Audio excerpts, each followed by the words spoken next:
وخاتم النبیین، یعنی سب نبیوں کے آخر میں تشریف لانے والے۔ اس کو آج یہ مسئلہ بڑا چھڑا ہے ختم نبوت کا۔ دیکھیے ختم نبوت کا مسئلہ بڑا حساس ہے، پیچیدہ ہے، باریک مسئلہ ہے۔ آپ اگر دین کے مسئلے میں آپ کی کوئی رائے دے دی، حالانکہ عوام کو یہ حق نہیں ہے کہ دین کے مسئلے میں اپنی رائے دیں، تو آپ ہو سکتا ہے آپ کوئی تعویل پیش کریں، آپ کہیں کہ میں ایسے نہیں کہا، ایسے کہا، تعویل پیش کریں، تو تعویل پیش کرنے کے سبب اگر قاضی آپ کی تعویل کو قبول کر لیتا ہے تو آپ کو وہ معاف کر دے گا۔ لیکن ختم نبوت کا مسئلہ ایسا نہیں ہے۔ ختم نبوت کیا ہے پہلے اس کو سمجھیں۔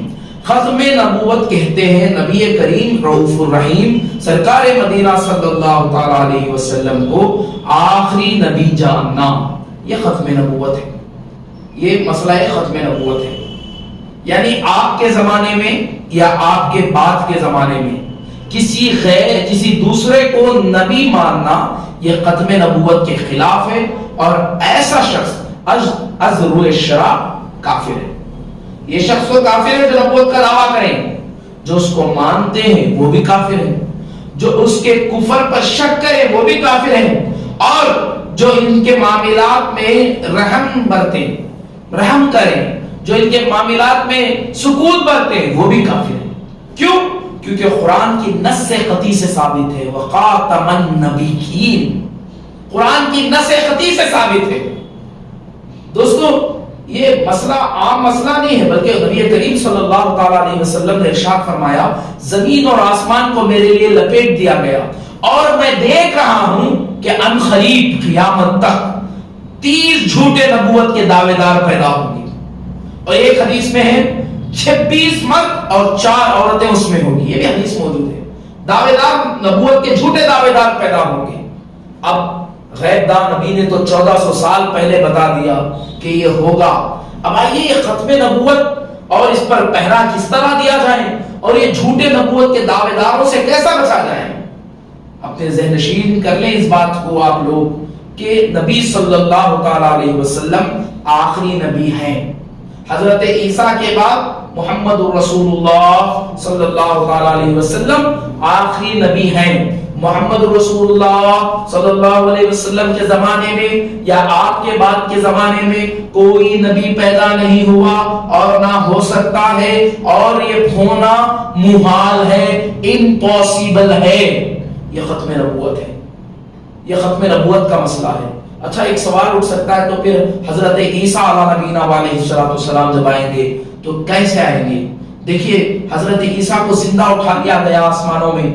حضرت عیسیٰ جب قرب قیامت میں تشریف لائیں گے قیامت کے قریب، تو نبی کریم صلی اللہ علیہ وسلم کی شریعت پر عمل کرتے ہوئے، نبی کریم صلی اللہ علیہ وسلم کے بتائے ہوئے قبلے کی طرف نماز پڑھتے ہوئے نبی کے امتی بن کے آئیں گے، نبی بن کے نہیں آئیں گے۔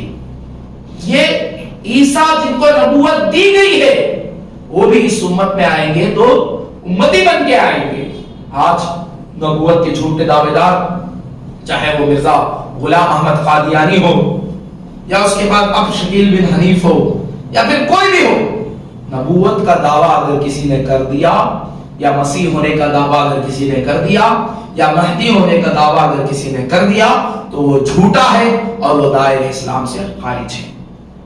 ہمارے امام احمد رضا خان فاضل بریلوی رحمت اللہ تعالی علیہ اس مسئلے میں ارشاد فرماتے ہیں کہ مسلمانوں کو جس طرح لا الہ الا اللہ پر اللہ کو احد صمد لا شریک لہ ماننا جاننا ضروری ہے، اسی طرح محمد رسول اللہ صلی اللہ تعالی علیہ وسلم کو آخری نبی ماننا، اور آپ کے زمانے میں یا آپ کے بعد کے زمانے میں، آپ کے ظاہری حیات میں یا آپ کے وفات کے بعد بھی کوئی نبی آ نہیں سکتا، یہ ماننا جاننا ضروری ہے، ضروری ہے، ضروری ہے، تبھی ایک انسان مسلمان ہو سکتا ہے۔ دوستو اب اس ختم نبوت کو اور تھوڑا میں ڈیپ میں سمجھاؤں۔ دیکھیے یہ آج کا مسئلہ نہیں ہے غلام احمد قادیانی کا یا پھر یہ جتنے بھی شکیل بن حنیف کا، یہ آج کا مسئلہ نہیں ہے، بلکہ یہ حضرت ابوبکر صدیق رضی اللہ تعالیٰ عنہ واردات کے زمانے میں ہی شروع ہو گیا۔